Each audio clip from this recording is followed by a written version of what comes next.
Tom, can you hit the volume on that? Or one of you, can you hit the volume on it? It's the volume on the screen, not on the side. Hello. Hi, everyone. I'm glad to see so many faces. You can't hear me? It's on. Can you turn it up a little bit, Phil? All right. How about this? Is that too loud? Too loud. Whatever number we land on, let's say this is the perfect number. What are we on? Oh, the last yellow one. How is this? Okay, so the last yellow one before it goes to the next color, before it goes red. Okay. So for those of you that haven't met my new assistant, this is Phil. Not really my assistant. Phil Cavallo is our new director of dining services, and next to him is our new assistant director of dining services. Oh. And we are working on getting him some new digs or whatever, new threads. So I'll let them give you guys the full update on dining in a couple minutes, but new threads. I said the wrong thing, Betsy. It happens.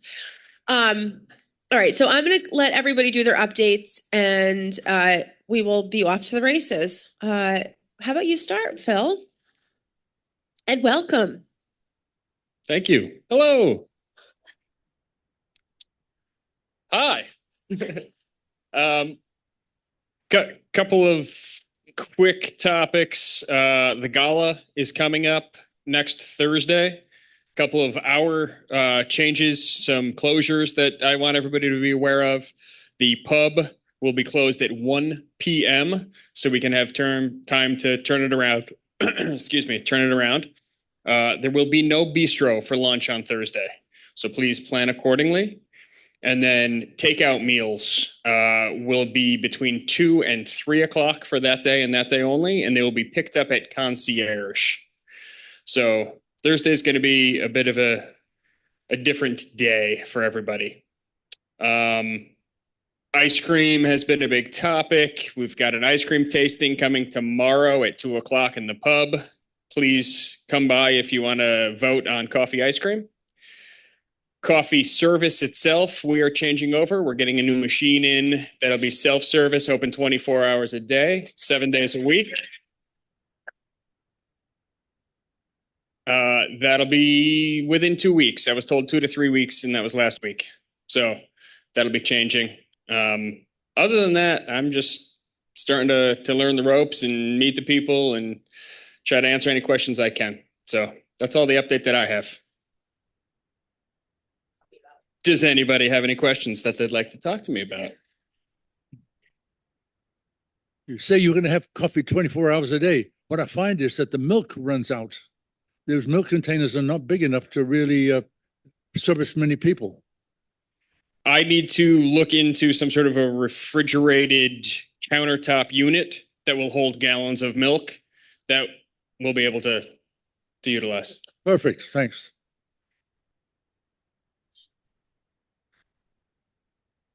That's it? All right. Hang on. Deborah, hang on.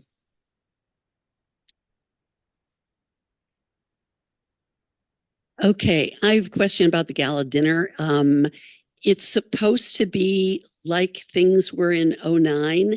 Does that, I'm sorry. This is the different dinner, the 09 dinner question.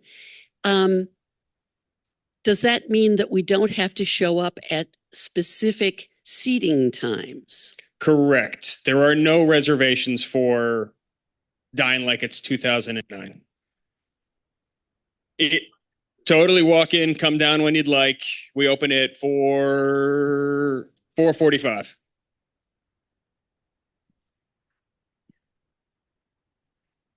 $4:45 to $6:15. Feel free to walk in anytime between those time frames. And be prepared to wait. If you come at 5:30, expect everybody else will be doing the same thing. Exactly. Hang on, Lionel. 2 days ago, we had a crab meal, and everybody likes crab meals. And by 5:30, they were sold out. Now, when they have stuff like that, I can understand being sold out by 6:15, but to have it sold out by 5:30, I think you guys have to have bigger amounts prepared. Yeah, that's poor planning. We should know that if we put something like crab on the menu that's not on it very often, it's going to be a big hit. So I'll get with Jared and make sure we up our parse.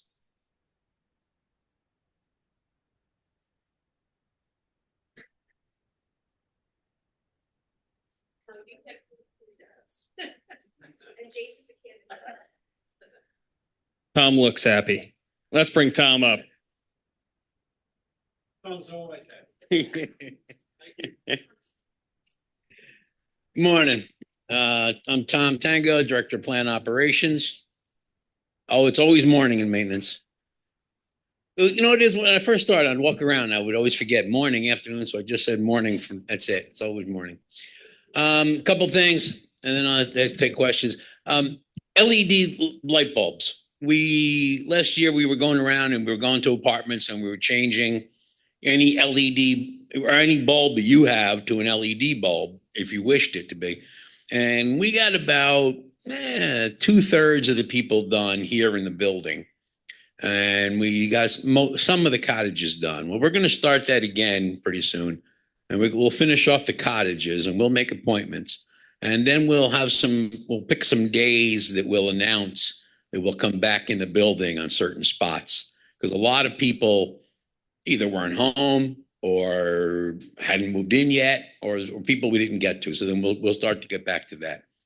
All right. So we'll be putting things out about dates and when. We won't just be showing up. All right, but we'll get back to that. Same way we did before. Some of my guys and a bunch of resident assistants. It worked like a well-oiled machine. It was perfect.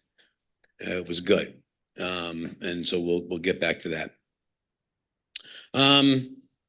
Questions? Any other questions about anything else? Rob, he's off on vacation. It's like, so if you have any questions about Rob's stuff, ask. I'll write it down. Yeah. Okay, Tom, are you sure you're happy? Are we sure we're happy? Yeah, because I have things to tell you. All right, let's hear him. Yes, about the ponds, obviously. All right. I don't know. These are questions I'm supposed to ask from other people that live here. Oh. So it's not just me. All right. But bottom line, with the ponds, I don't know if some of you people are new. They're man-made ponds. They're not real ponds, but they look like it when they're running. And the concern is, well, first of all, the ponds, the one's over by the pub. Right. And the other pond is the bigger one is in Central. Right. Well, anyhow, what happened a few months ago, I don't know how many months ago, but we had a really bad rainstorm with winds. Right.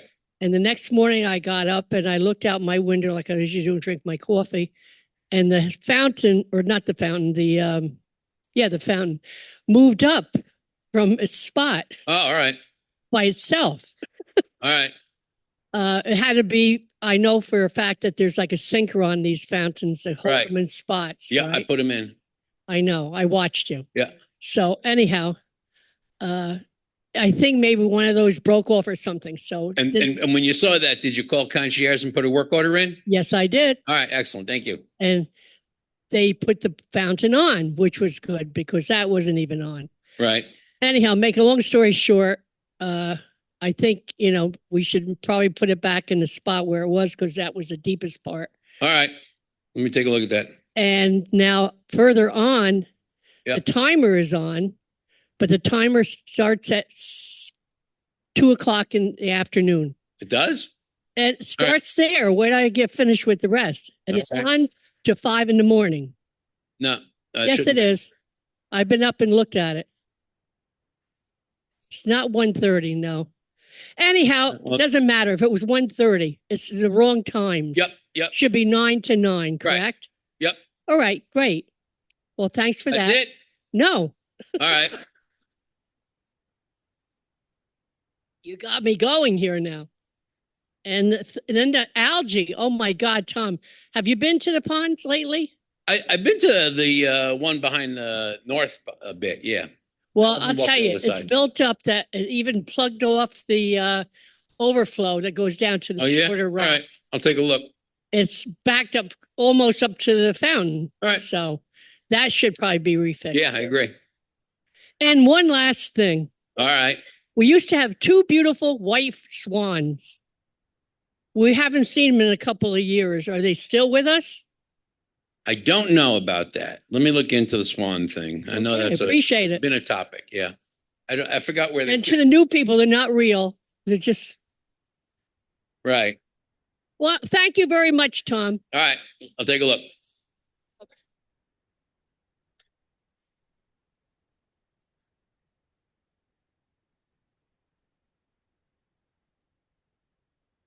What else we got?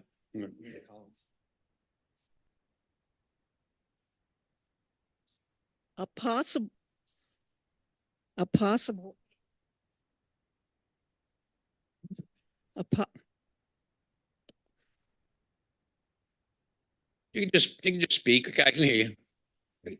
possible answer for the scum is to get a bale of rye straw and float a chunk of it in the pond. I understand that's supposed to keep Yeah, the, but chances are if the fountain's in the right spot and the filtering thing isn't working, that, we gotta check that out. Like normally there isn't that scum. okay. Yep.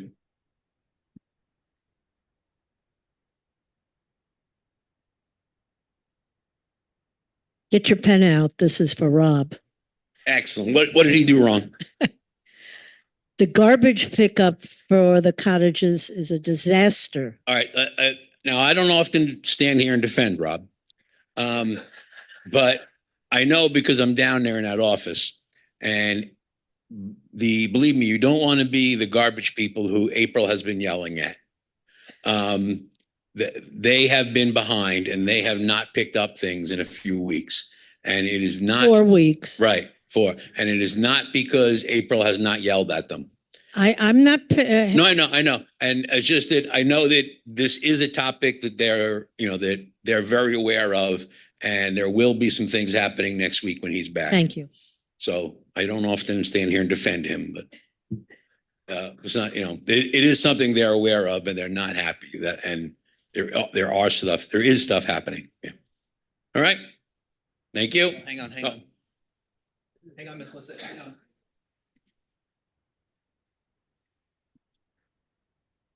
If you have a problem in your unit, in your apartment, and Right. you reported it, how long or how many times do you report it before it should be taken care of? Good question. And generally, how things work, and like most of you know, you call concierge, you put a work order in, and then in the morning, Eric, the maintenance coordinator, he assigns those work orders to the maintenance guys. And then usually, depends on what it is, and depends on workload of the day, and depends on how many people we have, depends on a lot of things. Generally, they get there that day. Can't always say that. But I would say if it's something that you put a work order in and you haven't heard from us, call concierge again and ask what the story is. Also you can call down to April and ask her, but if you just call concierge again, that should work. Sometimes it's, Eric has assigned work orders and people are heading out, and then all of a sudden there's a flood or there's something that draws attention. Also, if in work sub, we have a check there if we can come into your apartment, if you're home or not. Sometimes what happens a lot is we get there and you're not there. We're supposed to leave a sticky thing on your door that we were there. Sometimes we don't. We should. And that helps too. But a lot of times it's you guys are not home a lot.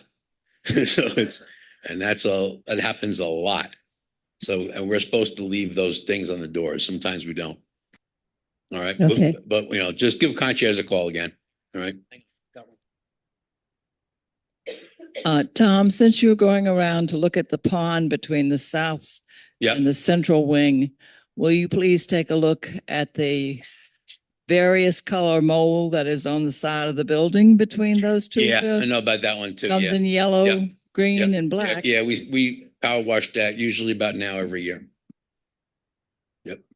All right. Oh, about people being home or not. I mean, don't you have a standing method that if people are not going to be there, they can indicate that when they come to fix things, they can walk in? right. Yeah, no, we have that. Yeah, and that's what I said. I mean, if you and even if let's say you say the standing thing is, no, I don't want anybody in, my apartment, which is fine.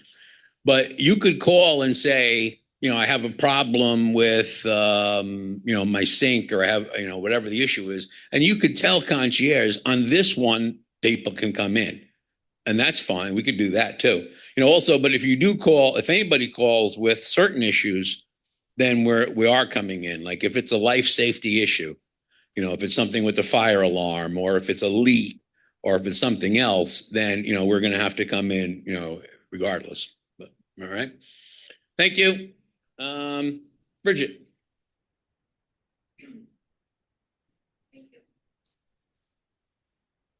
Hi, everybody. I'm Bridget Blum, Director of Human Resources, and I just have one announcement today. It is that we are having our final blood drive of the year. It's going to be here in the PAC on October 25th. We've gotten some great resident participation in the 3 other blood drives that we did this year, so I really hope that we have some folks who are interested, willing, and able to donate. If you are, you can sign up online at the Red Cross website, which a lot of you did on your own last time. But if you would like me to sign you up, just send me an email with the time slot that you're interested in, and I will confirm it back with you that it's available. Which again, many of you did that last time. It worked out really well. You could always stop in my office and I can put you on the schedule, or you can give me a call at extension 5800. Okay, so blood drive October 25th. Sorry about that. All right, thank you.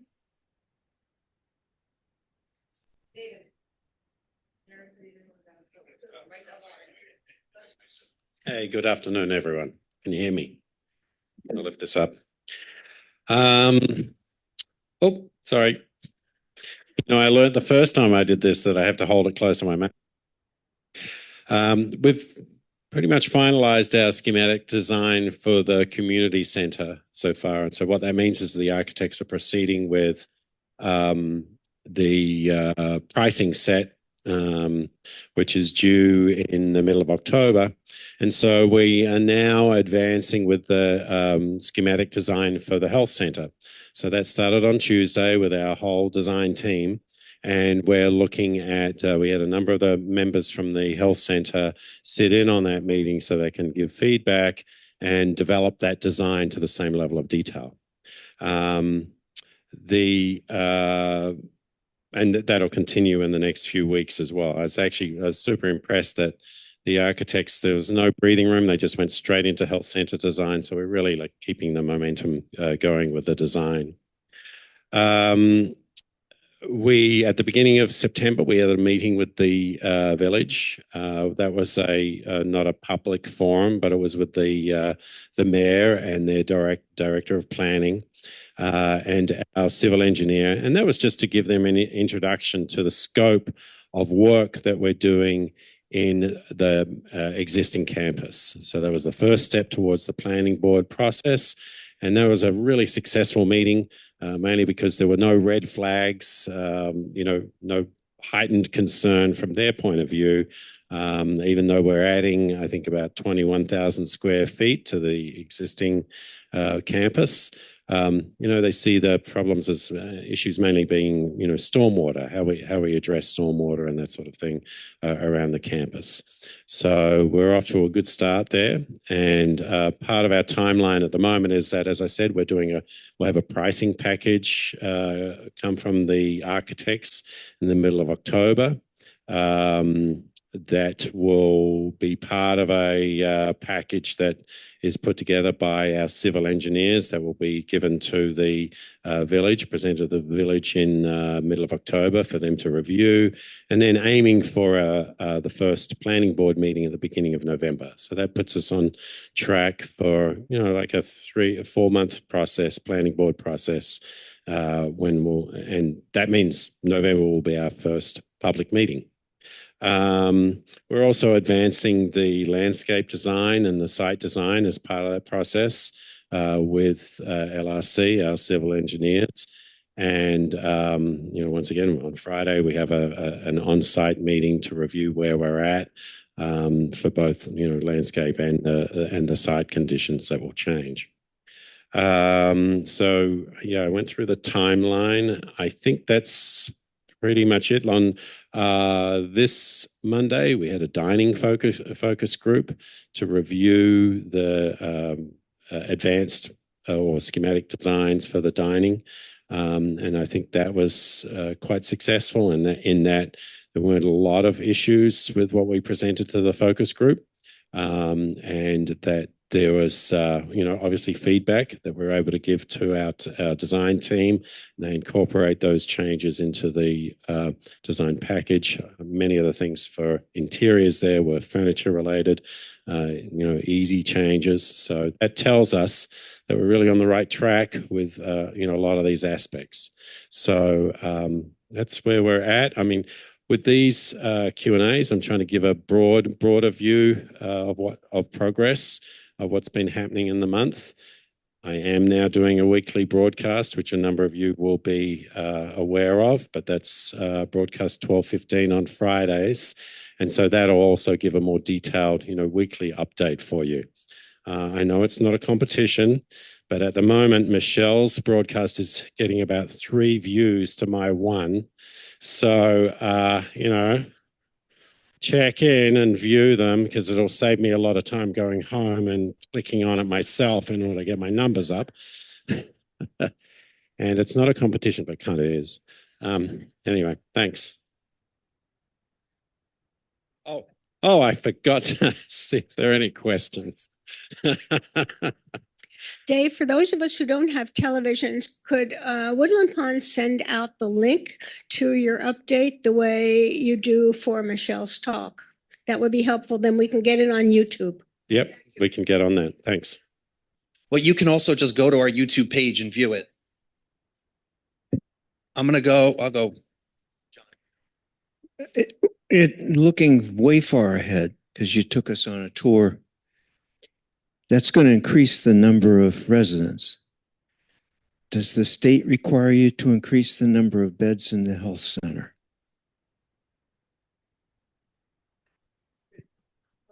Well, I think the short answer is no. The short answer in our case is no. Preliminarily, we have asked this question specifically. And the reason for that is because when Woodland Pond was constructed with 100 beds in the health center, the state determined that that was 35 too many for our population. And they gave us a perpetual waiver to allow direct admissions into the health center for up to 35 beds. And so what that does for us is it means that we are getting significant cash flow from direct admissions into the health center in beds that would otherwise be empty because you don't need them. So we have 35 too many beds in the health center right now. So when you walk around, it looks full. Well, not completely full, because we always leave a few vacant for when you need, but it looks pretty full. But what you don't realize is that right now, 34 of those people are direct admissions. So as attrition happens and as we get closer to when the expansion space folks need the health center, we will let those beds become vacant through aging and death and so forth. But we don't want to do that now because it's heavily subsidizing operations for all of you right now. Without those people being there, your rate increases would have to be higher just inherently because they're all paying full price. They don't have life care. So they're paying market rate, which in skilled nursing, for example, is over $15,000 a month. So we need that to help our overall financial model, but this is the conversation that we've had with them. And based on the number of units we're looking to possibly add, and the residents, at this point, neither the state nor our team is anticipating needing to grow any of the residences in the health center.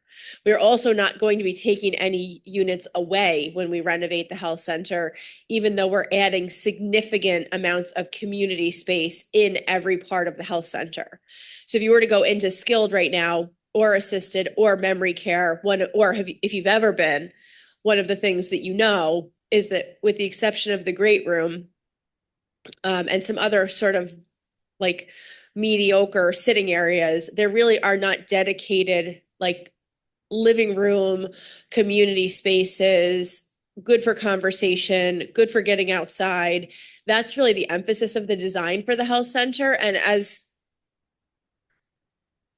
okay, emergency. The primary focus on health center renovations is really creating those common area spaces in a way that is both visible to the nurses, but also welcoming for our residents and appropriate, which is not what we have now. Dave, 3 more. Yes. Hi there. Hello. I heard that you're thinking of putting the pickleball court in here. And so the question of the moment is this ceiling high enough for pickleball? And I don't think so. Are you planning to raise the ceiling? And second of all, I didn't see any plans to install the pool table. So first of all, the pickleball court, yes, there's space above this ceiling that we can hopefully reach into. So our architects are looking into how much additional height we can get in this room. And then the other question was pool table. Yes. Yeah, we do have plans actually for the pool table, which is in the area that's in the existing meeting room, in the classroom. And what we're looking at is, it's not entirely resolved yet, but we're looking at a space that can be seen from, outside, can, sort of feel part of the community space, but be closed off a little bit so that the noise that's associated with pool and possibly ping pong in that room as well, doesn't affect other activities. So still in development, but yes, the idea is to move the pool table up into, onto the main level. Yeah.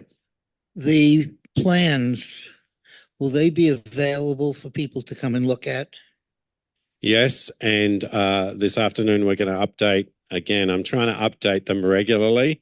So on connected living, I always have a problem remembering that. No, I'm talking about not viewing on the TV, but the actual plans. There are no physical plans. Yeah. It's the thing. The problem with printing everything out is that things develop each week, and so it's much easier to have it on connected living so that people can see the. Now they'll have hard plans by the time you submit to the town. Yes. Yep. Okay, and that will be in the middle of October. We'll be submitting. So in the middle of October, there will be hard plans available. Yeah. Okay. I still think, I think that if you're able to access connected living, it's going to give you a better. I'm totally illiterate in computers. Okay. I'm a Luddite. One more, Betsy. Hang on. Yakov?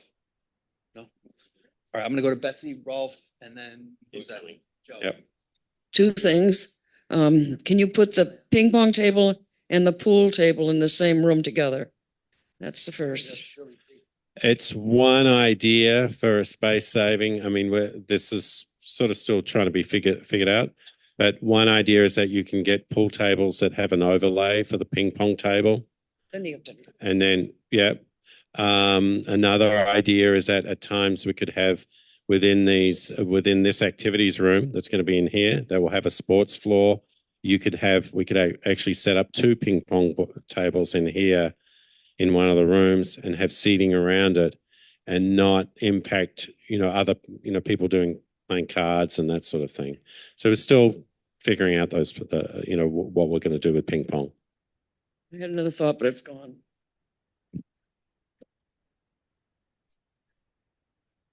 Yes, David, we were on the Connected Living, and we saw the pictures come through, and the contrast of the lines against the background is almost can't see any of that. It's very, very weak when it comes across, very weak. If you could somehow increase the contrast on there, it would really be helpful. Okay, got it. Well, I'll take a look not at only that. that, is it possible to, we can't expand the picture around there. You can't read the text in many places because it's so tiny. It's less than one font size. It's tiny. You can't read it. So is there any way to expand that? Okay, yeah, we'll address that, and I'll talk to the designers and see if we can get plans that are 2 issues there. more easily read on the screen. But make sure they're dark enough also. Yeah, because I do think that's the best, for those that are, able to get online, and it's a better way to keep everyone updated.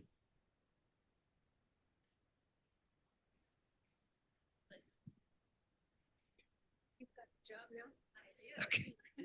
Quick question. Do you have a rough estimate of when you expect the renovations to start?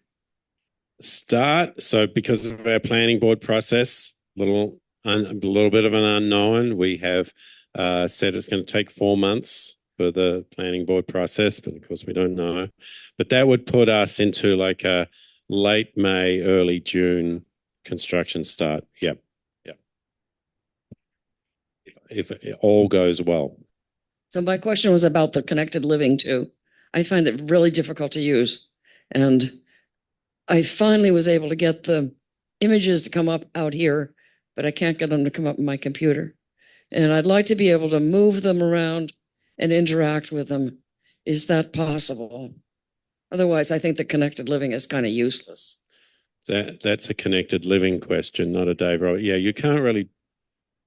Yeah. There will be a point where we'll have a set plan, and maybe we can hang those up somewhere. But I'm loath to do that until we have things really consolidated. All right. Thanks, everyone. Hi, everyone. Good afternoon. I'm Sarah Leonard, the Resident Services Director. And I just have a couple of announcements. We've got a lot going on this month, as you can tell by looking at the calendar, primarily a lot of anniversary events. So our next anniversary event is tomorrow at 7 p.m. Here is a re-airing of Poker Face. So you can come on down to enjoy that. And then, of course, on Friday, we have the Throwback 2009 dinner. And then there's more to come next week. Friday, September 20th. And let's see what else here. We also have the MOLST, DNR, and CPR talk with Woodland Pond medical staff tomorrow. That's Thursday, the 19th at 11 o'clock here. So the Mental Health and Wellness Committee welcomes Dr. Arthur DiNapoli, the Woodland Pond Medical Director and practicing geriatric medicine doctor, and Deborah Vining, registered nurse, and also the WP Director of Nursing, to present on advanced directives. Dr. D and Deb will cover all you need to know about completing your MOLST form, the differences between DNR and full code status, and all you need to know about the Woodland Pond Code Blue and CPR process. So this will be a very informative program. And I know that a lot of you have questions about all of these things, so please do plan on coming to this to ask your questions and get clarification. And it will be aired on 1340 as well. And it can be recorded too. Tomorrow at 11 here. And then we also have 2 nursing students from Mount St. Mary. You'll see them every Tuesday for, I believe, the next 4 to 6 weeks with Mary Jo. And they're great. They're really terrific young women, Bianca and Kat. And they're going to primarily be shadowing Mary Jo and learning all about senior living here at Woodland Pond. And Mary Jo will be contacting some of you to see if you'd be interested in meeting with them one-to-one, maybe show them where you live, talk about who you are, talk about your experience here. So it's a really great opportunity for them. So you can keep an eye out for them. And there's also a brain health program, which is also tomorrow at 2 p.m. And that's going to be focusing on Garden View and what Garden View is and how we can assist our friends, neighbors, so forth, who have dementia and so on. So definitely take a look in the newsletter for more information on that program. I think that's all that I have for right now. Anybody have any questions for me? Wonderful. Next.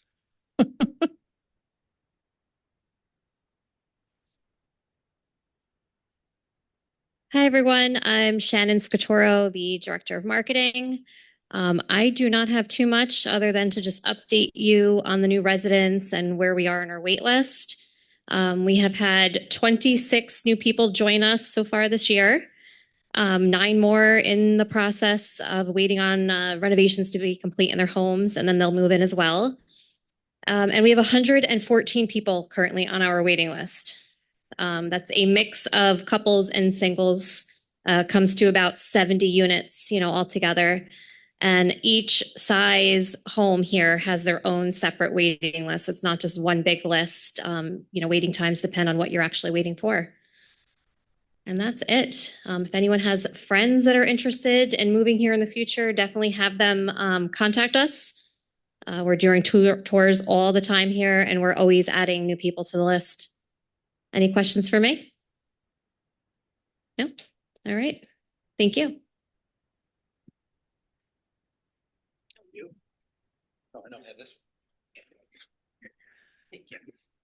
Okay, I am Jason Irish, Director of Concierge and Communication Services. The first thing I'll say, Michelle's probably going to talk about it too, but last Thursday's trail opening was a great success. I'll let her talk about it. But the one thing I wanted to mention, and Carl's sitting in the front row here, your PERS pendants will not work on those trails. So it'll work at like the beginning of the cottage or the beginning of the trails on both sides. Once you get down in there, it will not work. We have the cellular pendant at the desk, which you should grab if you have any reservations about taking the walk. You should just grab it in general if you're going down. I bring up Carl because Carl noticed a wheelchair going down, getting pushed down, but going down. It made her about a quarter of the way through, and then they got stuck. They couldn't make it back. Carl called me. We took the gator down and had to bring the resident and his family member back up because they just couldn't go any farther. So 2 things with that. If you see anybody going down that you don't think should be, or you have some, questions whether or not they should, let us know at the desk, and we could always make a run through. We're not going to make regular passes through the trail. We can't do that. But if you see anyone going down, or if you, again, don't take, the second part of that is don't take any wheelchairs. You'll see the breakdown of what's able to go down and what's not. But Carl, thank you for that. They were very appreciative too. I didn't call you back and tell you, but we did find them. Next thing is, we just moved this camera too, but I didn't want to talk about this camera. I mean, you can see it's a different view here. There are new cameras going up in different locations. I saw Dr. Dreyer before this meeting, and she saw the cameras in my office. We now have a camera in the fitness center. For those of you who do not know, they're monitored by concierge. They're monitored, at night, and Lisa will watch them, or whoever's working the 109 will watch them. So if you're in there by yourself, don't feel alone. Again, we've got the cameras up. We're also going to put one in the pool. It hasn't gone up yet. That doesn't mean you can swim by yourself, but we'll have cameras in there as well. This is not a big one. This is just another thing I have on my list.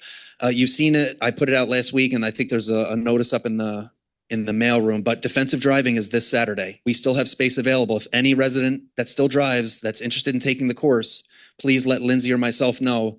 Again, it's on Saturday. So we have 2 days to kind of finalize this list. Someone say something? No? Deborah, question? They can't hear you on the live stream unless you're on the mic. Hold on one sec.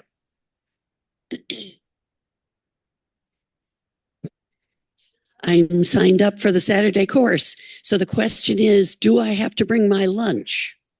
Deborah, repeat that. I'm sorry. Sure. I'm signed up for the Saturday course. Excellent. Do I have to bring my lunch? You don't have to. You'll have a break. I Okay. think you get a 5 minute. Because when I went to the AAA course several years ago, Mhm. we had to bring our lunch. Yeah, the only thing you have to bring is your driver's license and a pen, a blue or black ink pen.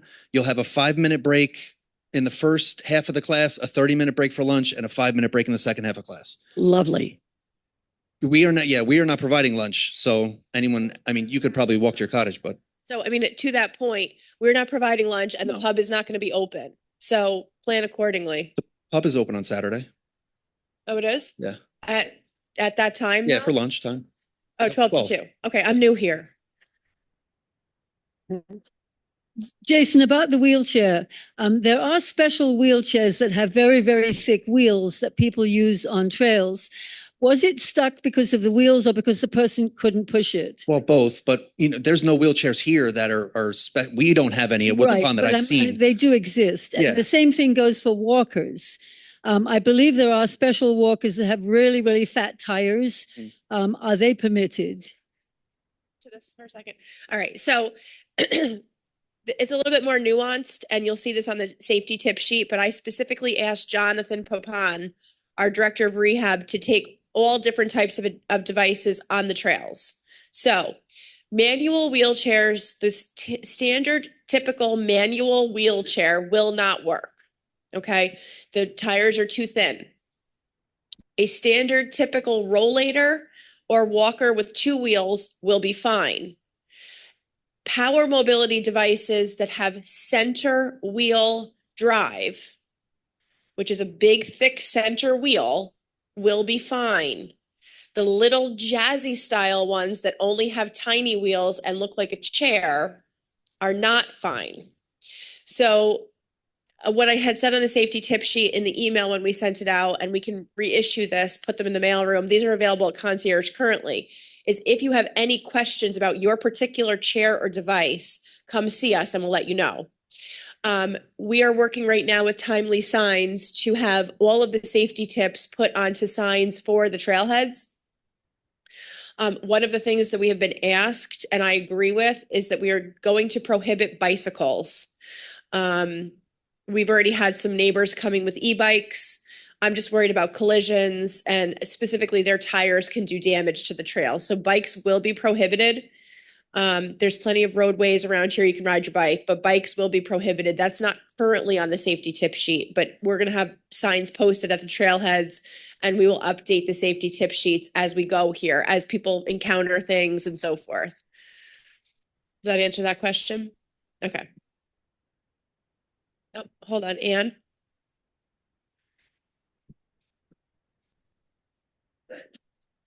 I know that the town and village are very happy about this trail.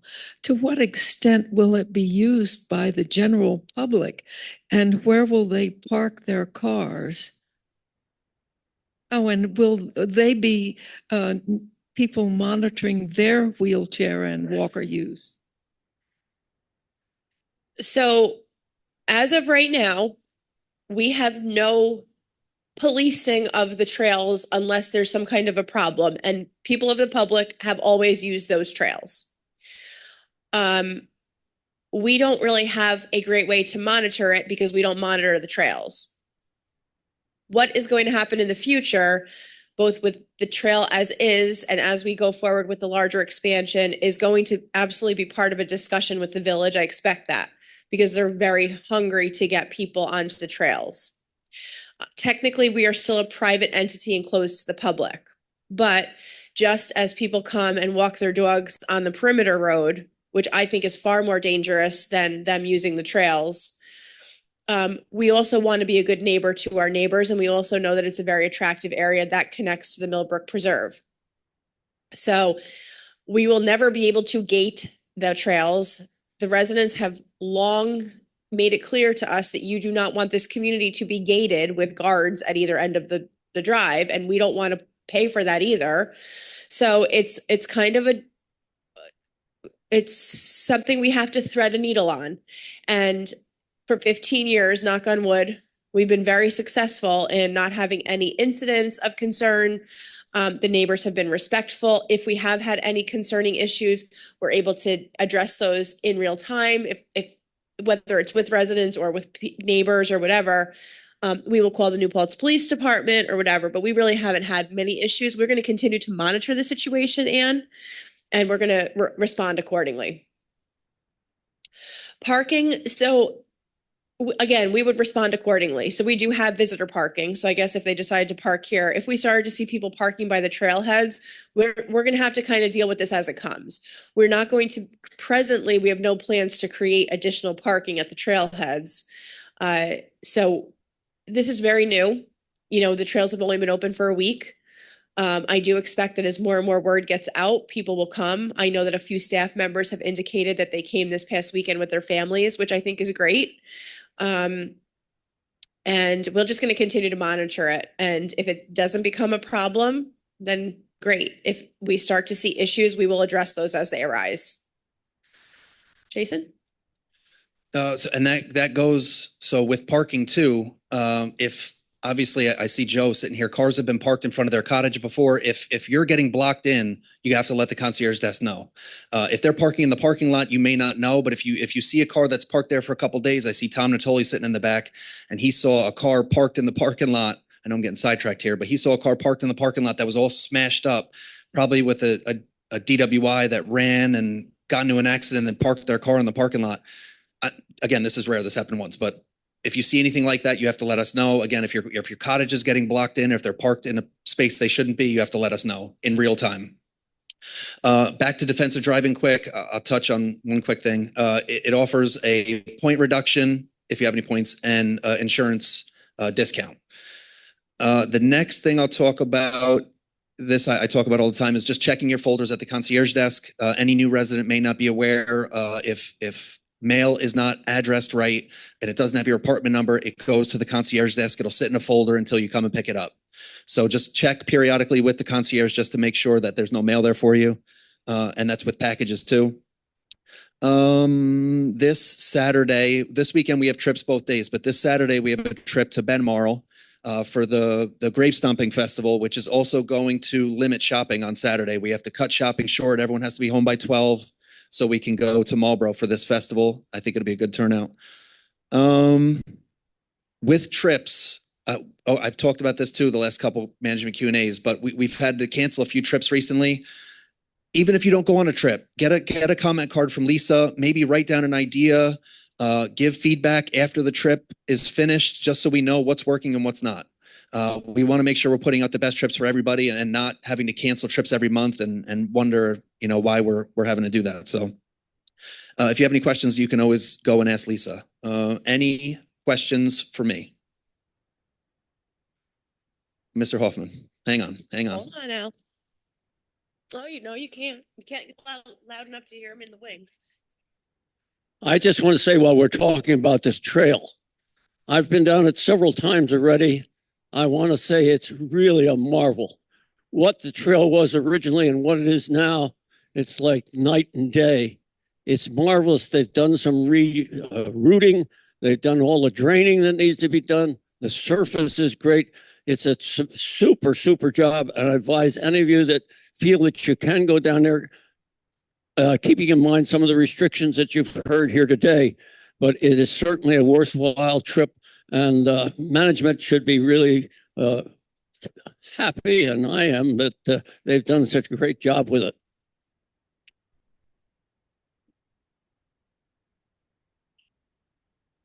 Thanks. I take credit. I'm just standing here. Thanks, Al. We are really happy with it. And I'm encouraging everybody to make a goal to get on it at least once a week. So make that your personal goal, Joy, okay? Once a week. I do it more than that, actually, and I go into the other trails. I want to note about ticks.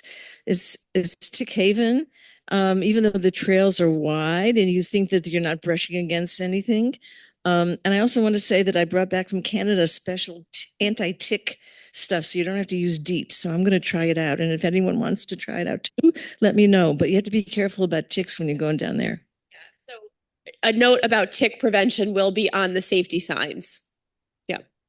Jason, you have anything else? Anybody else have anything for Jason?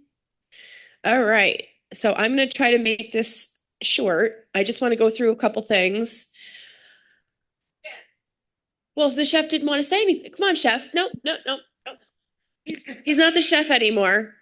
He's the assistant director of dining, but why don't you give us an update on hiring and the executive chef? I don't have anything in particular to say. We are in the process of hiring. There are 11 applicants for the position. Whenever the recruiter feels that they are good enough to throw our direction, we will hold interviews with 3 or 4 of them, probably the top 3 or 4 candidates, and then we will make an ultimate decision on who we feel would be the best to fill that role. I don't have anything in particular. I sent Phil up today, so I was hoping that was going to do, but are we going to talk about corn? No. Oh. How about crab? Tomorrow I'm bringing some. Okay. I can't wait. How many vacancies are there in the wait staff? In the wait staff right now? Yeah. I don't think too many. If we have any, it would only be a couple. We have a few recently filled per diem positions within wait staff, but I don't know that I don't know we have any vacancies. We had 3 interviews today and we have 2 part-time available. And for the first time, hopefully within the next week or so, the kitchen will be fully staffed. For the first time in many, many moons. Anything else? No. Oh, yes, ma'am. Since you asked for questions. Oh, go ahead. The stuff that's in the pub, in the refrigerator. The Simply to Go foods? Yeah. Yeah. Now, in airports, you see Simply to Go. Okay. Now, does that mean you're not making them in our kitchen, or what's the connection? So the Simply to Go, that brand, that name that you see is a Sodexo program for a takeout recipe kind of a system, right? We make all of these foods in the kitchen. We buy the packaging, we buy the food as a raw product, we prepare it in whatever way that is required by this recipe, and then we package it and we label it with our own materials, right? Woodland Pond's name it's a DOH requirement that any food we serve has the name of the facility and the address that it's on. So if you were to see this in an airport, it would have that name on there just in the instance that it leaves that facility and something happens or whatever it might be, you know where it came from. But that is a Sodexo program, the Simply to Go name. And we basically find recipes that we believe would work within the community. We print these recipes, we prepare the foods, we label it, we package it, we sell it, and you love it. And that's it. We just printers, we buy paper that's made of stickers. That's it. Oh. Those to-go foods, can you please label them whether they're vegetarian or vegan? Yes, I will. I'll look into that. I believe they should have some kind of label, but I'll look into that for you. Yes. Any other questions for Jared? Thank you. Yeah, we'll look at those stickers because we want to get credit for making them in-house. So even if we can add something prepared fresh by hand for your enjoyment at Woodland Pond or whatever. All right, so I had a request since the last meeting to read all of the rumors and suggestions that come into the box, because I think you all think that there's a lot of really cool stuff in there, but let's go ahead and go through what we've had since the last time. Oh, publish all the rumors. All who love rumors and have a sense. Oh, this suggestion would benefit all who love rumors and have a sense of humor. So here we go. These are the ones that we've received between the 2 boxes, whether the rumor mill or the suggestion box since the last meeting.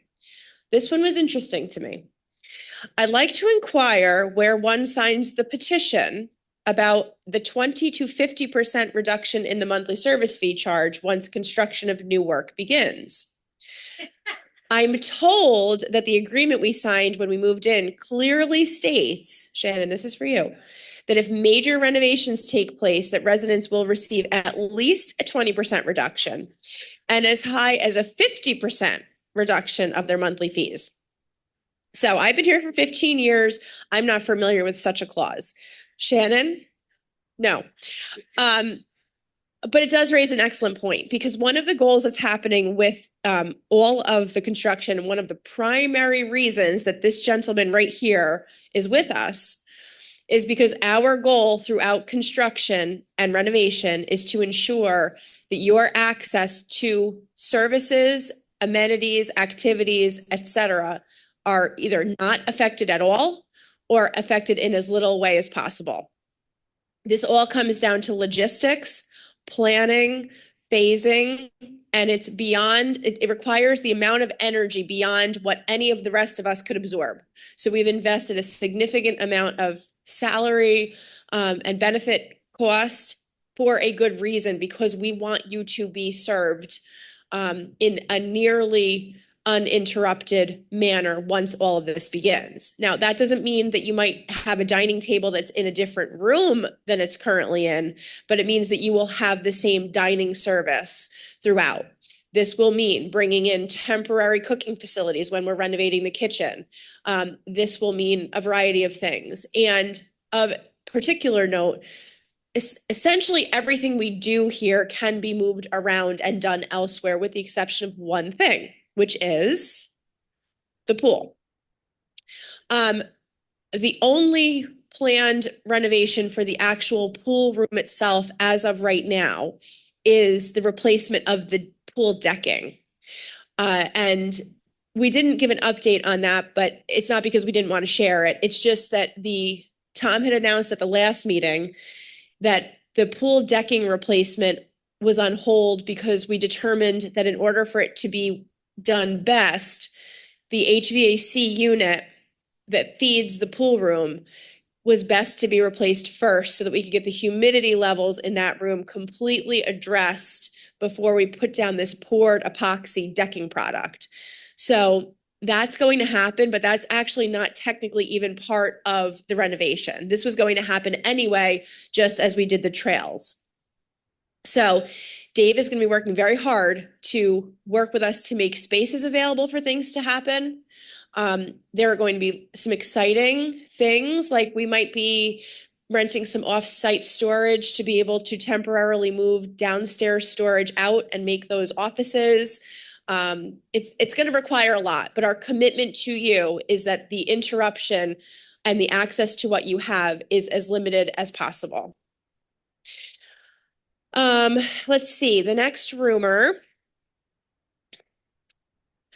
is, oh, it's a joke. What's the difference between a hungry pirate and a drunken pirate?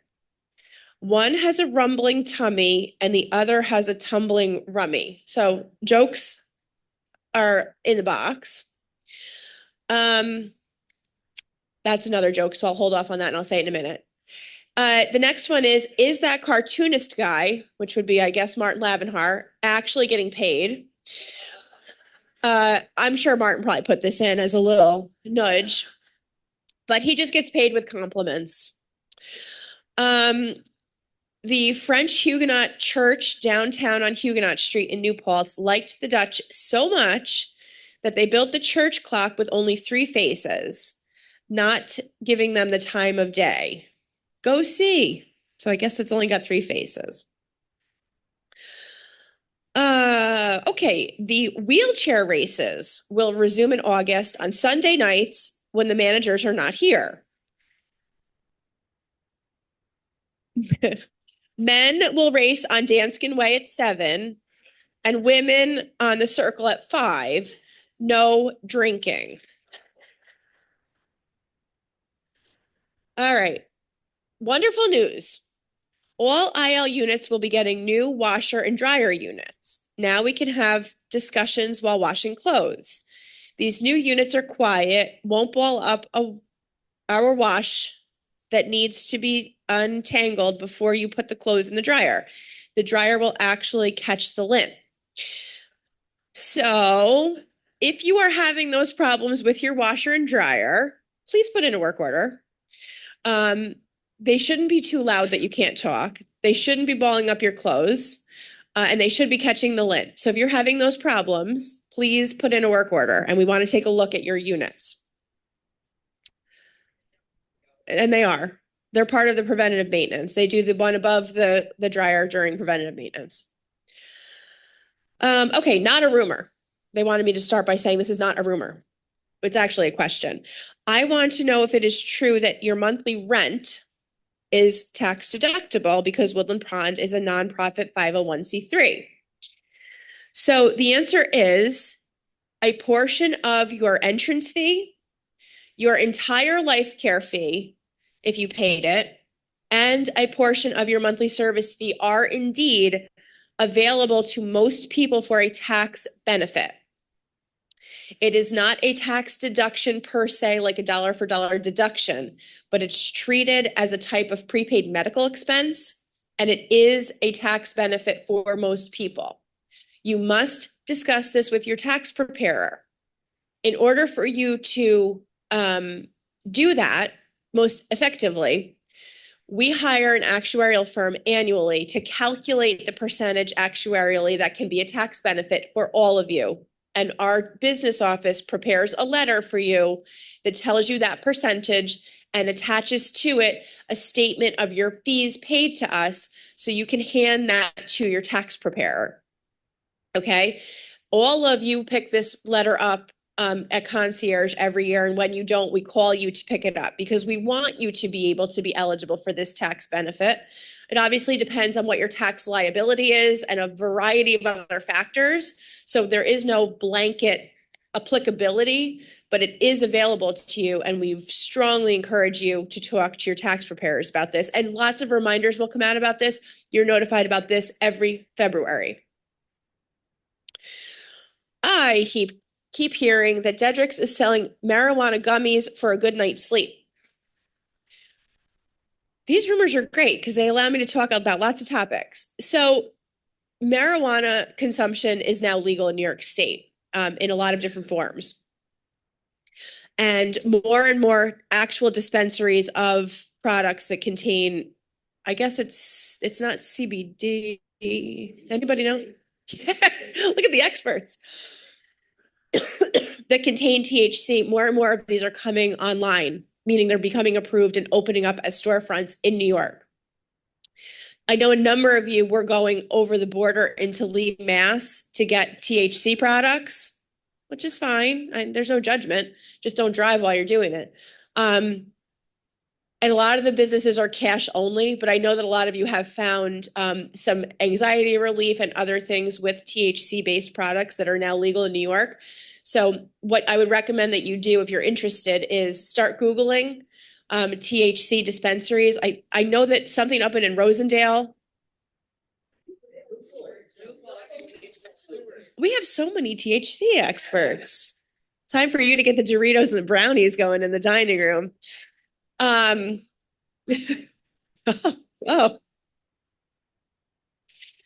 So anyway, if you're interested in that, it is something that's available to you. Obviously, I would recommend, we're not making a recommendation that you all start doing it, but definitely think about talking to your doctors if you're planning on it and all of the other things that you're taking. I am not personally familiar with any kind of the interactions or any of these kinds of things, but some of you have asked about that. And obviously it was in the rumor mill.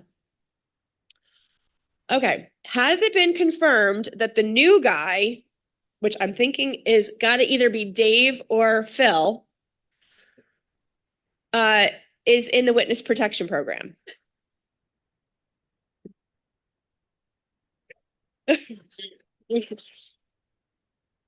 So I guess what we'll do is we can take bets on that. Oh, that's true. Tom says he hasn't seen any old pictures of Dave. All right. Buy a new lawnmower or check the blades. It never mows the grass. Also, the pesticides are even visible in the grass. If you see this situation happen, please put in a work order because there shouldn't be anything that's necessarily not mowed or visible. We're paying a lot of money for these services. We've also significantly reduced the amount of lawn that we're treating because we are sensitive to pets. And please do put in a work order if you see that condition. that the lawn isn't getting cut short enough and that there's pesticides visible.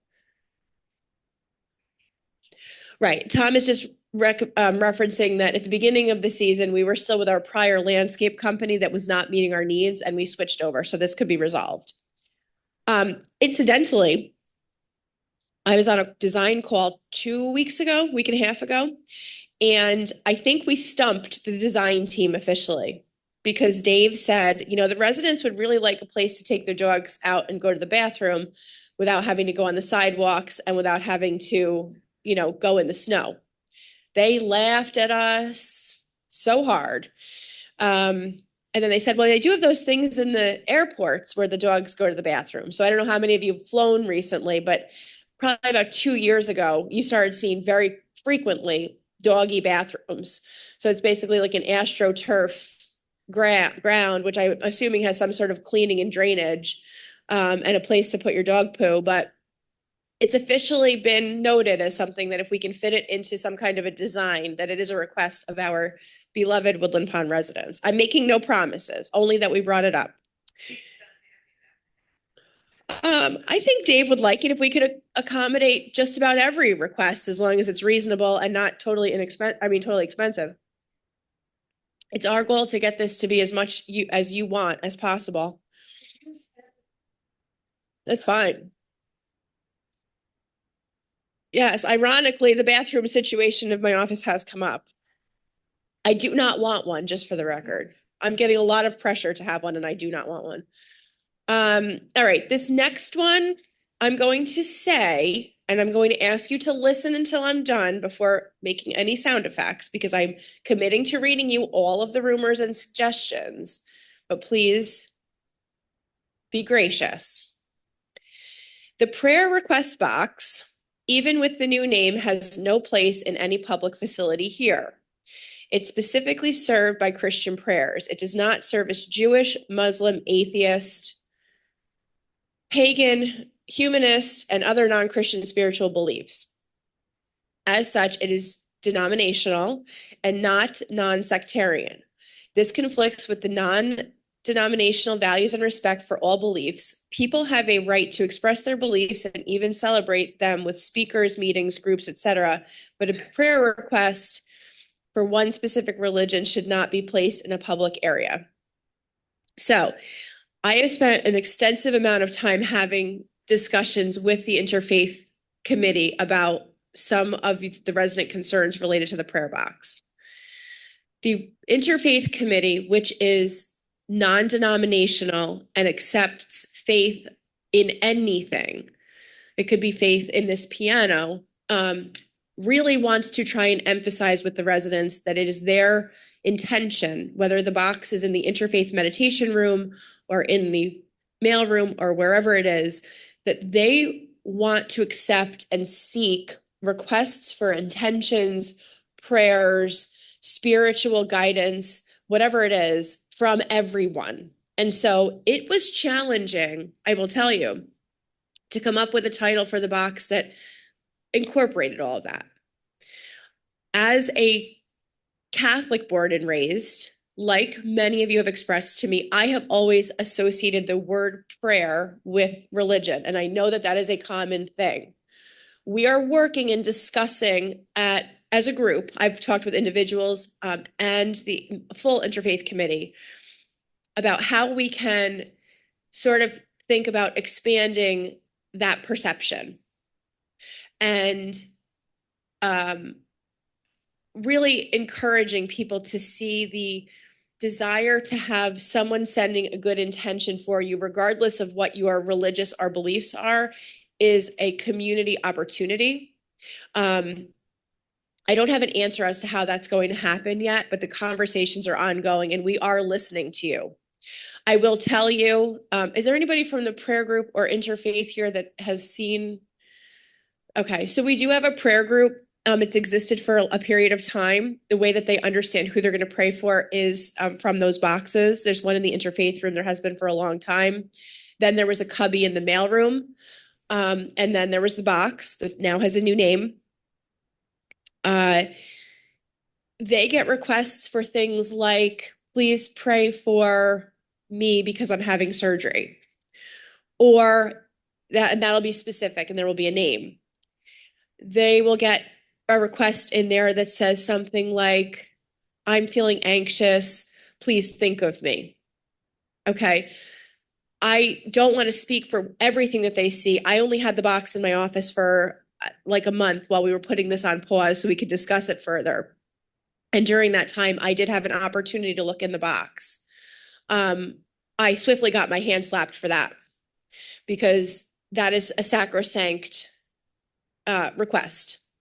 And I completely agree and appreciate that, because people that are putting things in that box oftentimes are including personal details of things that they believe are going into sort of, I don't want to say a confessional, but into a place of anonymity and protection.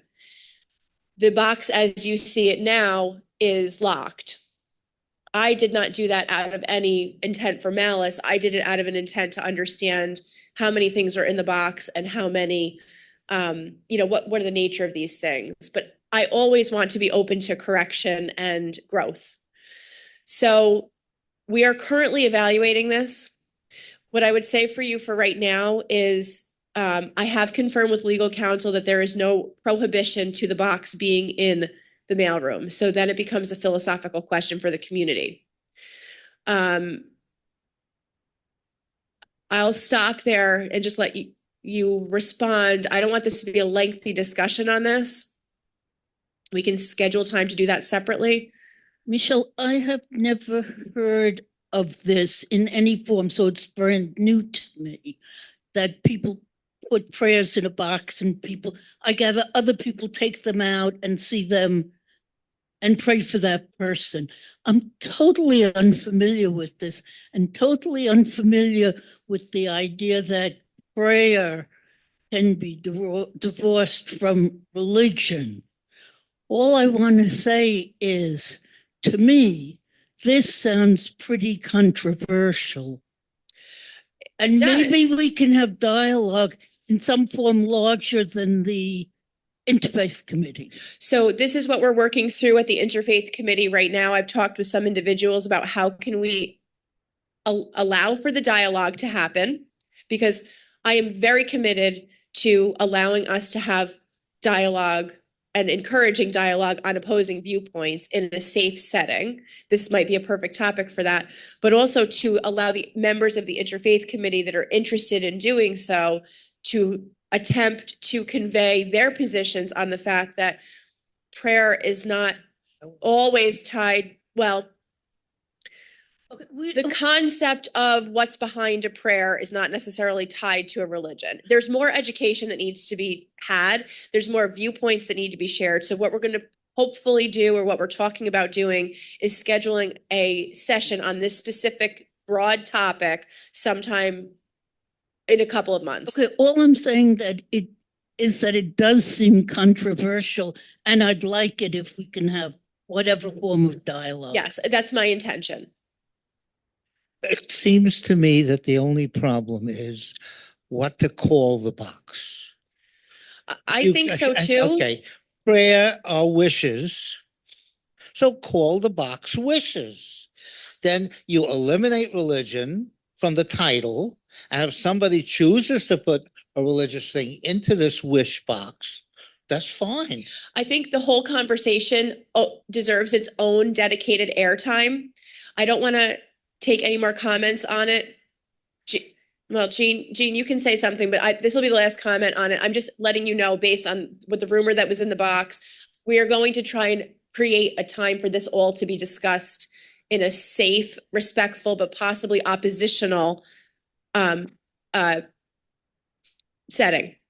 Okay, go ahead, Jean. So why can't you just call it intention? Some people find it easier to just put something, a sentence in writing, and makes them feel better. Yeah. So call it intentions. You have a rumor box, and what's the difference? Right. People are expressing rumors. You're reading it. They know who they are. What's the difference? Well, so from one Catholic to another, I got my wrist slapped when I asked the same question on that too, because apparently intentions is a very Catholic term.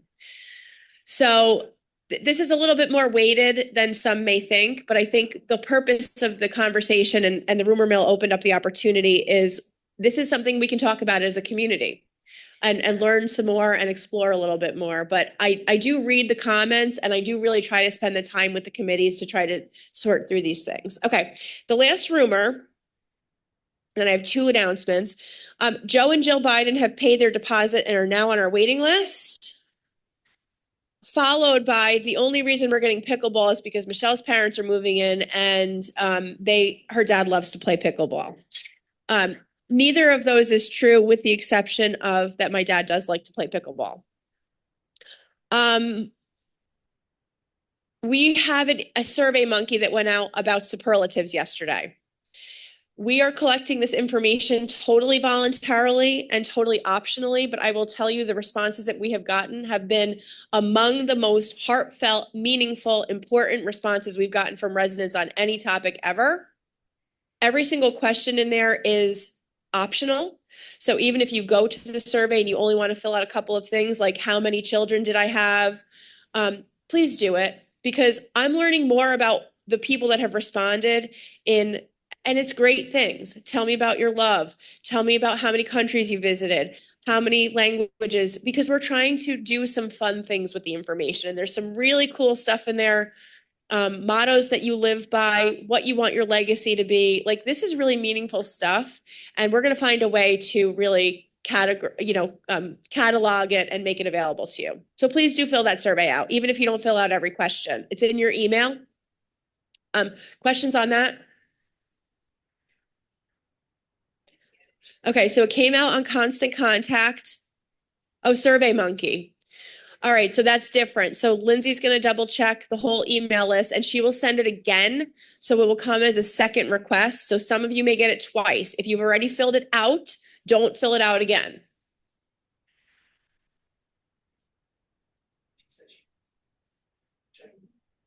Check your spam folder too. Okay, and check your spam folder. Go ahead, Yakov. Leah and I have two different emails in the contacts list. We got it in one email, not on the other. Okay, Lindsay's going to double check everything because this Constant Contact list, which is where we send out Chanticleer and stuff, is different than the Survey Monkey. So she'll update that. The last thing I want to say is please do not miss the event on Thursday about the MOLST forms, the DNR, the CPR, the full code, okay? CPR is actually going to be demonstrated for you using the CPR mannequins so that you can see exactly how deep the chest compressions need to be, exactly how many you need before the AED can kick in, the whole 9 yards. All of the details are going to be discussed. A lot of you have questions about this stuff. We're going to have a medical doctor here, director of nursing, and our nurse staff educator will be here. Please come. Very, very important meeting at 11 o'clock on Thursday. It will be re-aired. It will be available, but this will answer many of your questions that you've asked and will allow you the opportunity to ask questions too. Okay. Viv? Okay. CPR. I worked for this doctor and we had to periodically do our CPR courses at the ambulance corps. And we got ready to do Annie. We call her Annie. Yeah. That, and then everybody said, oh, you go first. You go first. No, I don't want to go first. Go first. So I did. And I went, Annie, can you hear me? You put your ear down, you listen. And then Annie. And all of a sudden I figured, now you got to do your compressions. So I put my hands in the proper place. I did the compression. I gave it a wallop and her head flew across the room. All right. Well, and everybody screamed. It looked awful. And the instructor said, you killed her. All right. So here's what happens. If you guys find yourselves unconscious and unresponsive, make sure it's not around Vivian Stoner. Thank you. Have a good night.